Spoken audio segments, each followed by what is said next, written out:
भारत ना जाने के फैसले पर नजरसानी करें, आईसीसी ने बांग्लादेश के सामने घुटने टेक दिए, लेकिन बांग्लादेश भी डट गया। क्या होने जा रहा है? आमिर रज़ा मेरे साथ मौजूद है, उनसे बात करते हैं। आमिर भाई, एक वर्चुअल इजलास हुआ आईसीसी का। आईसीसी ने बांग्लादेश के सामने हाथ जोड़ दिए कि आपकी मेहरबानी है, फैसले पर नजरसानी करें, शेड्यूल जारी हो चुका है, लेकिन बांग्लादेश डटा हुआ है। क्या होने जा रहा है?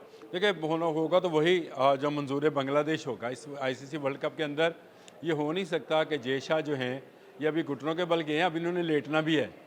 ये मैं आपको बता रहा हूँ, और इस पर सवारी करेगा बांग्लादेश, क्योंकि ये मामला जो है ये अब बांग्लादेशी क्रिकेट बोर्ड से निकल कर जो है बांग्लादेशी गवर्नमेंट तक चला गया। और मैंने कल आपको आसिफ नजरल का वो बयान बताया भी था, जो उनके मिनिस्टर हैं स्पोर्ट्स के। उन्होंने ये कहा था कि ये हमारी भाई अपनी अना का मसला है, हमारे अपने सिक्योरिटी का मसला है, ये तो टीम का मामला है। हम किसी बंगाली की सिक्योरिटी को जो है उसको भी नज़रअंदाज नहीं कर सकते। तो ये हो नहीं सकता है कि वहाँ पर भारत के अंदर जो है अपनी टीम को भेजें। तो इसका मतलब ये है कि आईसीसी के पास अब दो रास्ते हैं। एक रास्ता तो ये है कि वो बाइसनेस का मुजाहरा करे, वो ये कहे कि जनाब जो भारत के लिए मैंने कानून बनाया था वो बांग्लादेश पर लागू नहीं होता, तो लिहाजा बांग्लादेश जो है उसको इस टूर्नामेंट से बाहर किया जाएगा। ये एक नवा, और जो मैं पंजाबी बोलने लगा लेकिन बोलूँगा ज़रूर, नवा कट्टा खुल जाएगा। बिल्कुल। ये एक बिल्कुल नया मामला हो जाएगा, क्योंकि आईसीसी के अंदर सिर्फ भारत अकेला वोट नहीं है। ये मैं बारहा कहता हूँ, भारत के अंदर पाकिस्तान भी मौजूद है, श्रीलंका भी मौजूद है, जो कि बांग्लादेश के दोस्त हैं। इसके अलावा वेस्ट इंडीज़, जो कि बहुत लंबे अरसे तक इस तरह की बाइजनेस का शिकार रहा है, साउथ अफ्रीका जिस पर एक लंबे अरसे तक पाबंदी रही है, ये वो ममालिक हैं जो कि बांग्लादेश के साथ आ खड़े होंगे। और इनके साथ साथ दीगर ममालिक भी आ सकते हैं, जैसे जिम्बाब्वे है, कीनिया है, ये भी मुस्तकिल रुकन है, तो ये भी साथ खड़े होंगे। तो मैं ये समझता हूँ कि भारत को इस मामले में शिकस्त, यानी जय शाह को या आईसीसी को इस मामले में शिकस्त होने जा रही है। आईसीसी T20 वर्ल्ड कप 7 फरवरी से शुरू होगा, और ये इसका इनकाद भारत में होना है, लेकिन पाकिस्तान और श्रीलंका के मैच श्रीलंका में होंगे। यानी पाकिस्तान की टीम के जितने मैचेस हैं वो श्रीलंका में होने हैं। श्रीलंका क्योंकि को होस्ट है, तो उसके तमाम मैचेस जो हैं वहाँ पर होंगे। और अगर फाइनल में पाकिस्तान भारत आता है तो फाइनल भी श्रीलंका में होगा। लेकिन बांग्लादेश का मामला ये है कि उन्होंने लिख कर दे दिया है कि उनके प्लेयर्स की सिक्योरिटी जो है वो ख़त्म है। ये मामला आपको भी पता है, देखने वालों को भी पता है कि कोलकाता नाइट राइडर्स में मुस्तफ़िज़ुर रहमान पर जो है सिक्योरिटी का मामला लेकर उसको टीम से हटाया गया था। उसको टीम से हटाया गया था। अब उसको हटाए जाने के बाद बांग्लादेश ने स्टांस लिया है कि अगर उसकी सिक्योरिटी का मामला है तो फिर पूरी टीम की भी सिक्योरिटी का मामला है। और इस पर जो बांग्लादेशी क्रिकेट बोर्ड के चेयरमैन हैं बुलबुल, मोइनुल इस्लाम बुलबुल, उनका बयान भी आ चुका है, और उन्होंने भी ये कहा था कि हम नहीं भेजेंगे टीम। लेकिन उसके बाद उन्होंने कहा कि अगर गवर्नमेंट इजाज़त देती है तो हम जो है चले जाते हैं। इसके बाद जो है आसिफ नजरल जो हैं वो सामने आए हैं, और उन्होंने आकर गवर्नमेंट का मौका पेश किया है, और उन्होंने सख्ती से मना कर दिया है कि बांग्लादेश का कोई प्लेयर जो है भारत में जाकर नहीं खेलेगा। आईसीसी घुटने टेक के लेटे, उल्टा हो सीधा हो, बांग्लादेश को आईसीसी वर्ल्ड कप T20 खेलना है, और उसको खेलना भी श्रीलंका में है। शेड्यूल जारी हो गया है तो शेड्यूल तब्दील भी हो सकता है, लेकिन बांग्लादेश के प्लेयर्स की सिक्योरिटी को रिस्क पर नहीं लगाया जा सकता। देखिए, मैंने आपसे कहा था कि भारत जो है खेलों के लिए महफूज मुल्क नहीं है। ये है क्रिकेट, छोड़ दें इसको।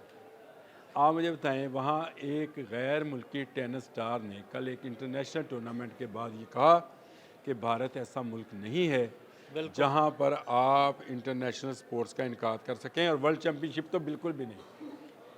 भारत ये दावे करता रहा है कि क्योंकि वो तो दुनिया का सबसे बड़ा मुल्क है, और मोदी जो है उसने इसको बांस पर चढ़ा रखा है, और उसने ये कहा कि जनाब हम ओलंपिक्स लेकर आएंगे भारत के अंदर, और 2034-35 में जो बिड होने जा रही है अगले ओलंपिक्स के लिए, उसके लिए ये उम्मीदवार हैं। तो मुझे बताएं, जहाँ क्रिकेट महफूज नहीं है, जहाँ टेनिस स्टार कहती है कि इनके कोर्ट साफ़ नहीं हैं, और यहाँ पर हाइजीन फूड नहीं है, और यहाँ पर सहूलियात जो हैं किसी बड़े इंटरनेशनल इवेंट के बराबर नहीं है, तो मुझे बताएं फिर बांग्लादेश की जो केस है उसको तो मज़ीद जो है मजबूती मिलेगी।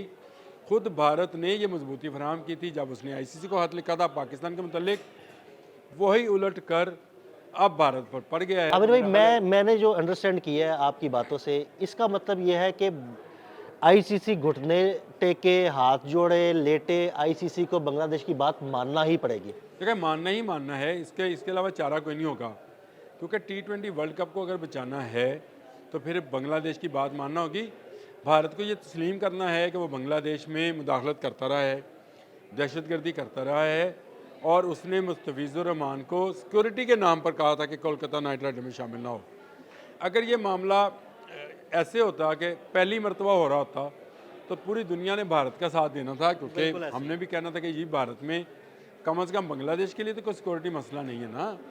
लेकिन ये मामला उसके बाद हुआ जब बांग्लादेश में इनकलाब आ गया और वहाँ से भारत नवाज गवर्नमेंट को भागना पड़ा, और उसके बाद वहाँ पर स्टूडेंट्स का कत्ल हुआ, और वहाँ की जो सिटीज़न नेशनल पार्टी बनी CNP, उसके अहदेदारों पर भारतीय नवाज दहशतगर्दों ने गोलियां चलाई और फरार होकर भारत के, जिसके सबूत भी दे दिए गए हैं। तो इसका मतलब ये है कि भारतीय जो कौम, भारत जो मुल्क है, वो किस तरह से बांग्लादेशी प्लेयर्स को सिक्योरिटी फराहम कर सकता है। आसान हल है जे शाह के पास कि अमित शाह का बेटा बनने की बजाय ICC के सदर बने और बांग्लादेश को भी इजाज़त दें, उसी तरह से जिस तरह उन्होंने भारत को इजाज़त दी थी कि वो दुबई में जाकर पाकिस्तान के साथ खेल ले। तो बैन वैसे ही बांग्लादेश जो है उसके मैचेस को श्रीलंका में शिफ्ट कर दिया जाए। श्रीलंकन क्रिकेट बोर्ड का भी बयान है इसमें कि वो वेलकम करेंगे अगर बांग्लादेश के मैचेस जो हैं उनको दे दी जाएँ। वो कोलंबो और हम्बल टोटा दो उनकी ऑफर तो पाकिस्तान ने भी किया है कि बांग्लादेश के मैचेस को होस्ट करने के लिए तैयार है। हैं। तो इसका मतलब ये है कि ऑफ़र तो उनको दो तरफ से है कि अगर न्यूट्रल वेन्यू पे जाना है तो दुबई ना जाएं जी, करीब के दोनों ममालिक हैं, पाकिस्तान सरहदें आ जाए मिलती या हैं, श्रीलंका श्रीलंका चले जाएं। तो ये ऑप्शन मौजूद है। मैं ये समझता हूँ कि अब फैसला तो हो चुका, अब सिर्फ ऐलान बाकी है। वो ICC आज कर दे, कल कर दे, वर्चुअल करें, फिज़िकल करें, जो भी इजलास करेंगे उसमें इस मौक़िफ़ को कि बांग्लादेश भारत जाकर खेले उसको शिकस्त होगी। बहुत शुक्रिया आमिर रज़ा जी। बिल्कुल, बांग्लादेश के मैचेस अब न्यूट्रल वेन्यू पर ही होंगे, भारत में नहीं होंगे। आईसीसी जो मर्जी कर ले, आईसीसी को घुटने टेकने ही पड़ेंगे। अदील अहमद और आमिर रज़ा को इजाज़त दीजिएगा। अल्लाह हाफ़िज़।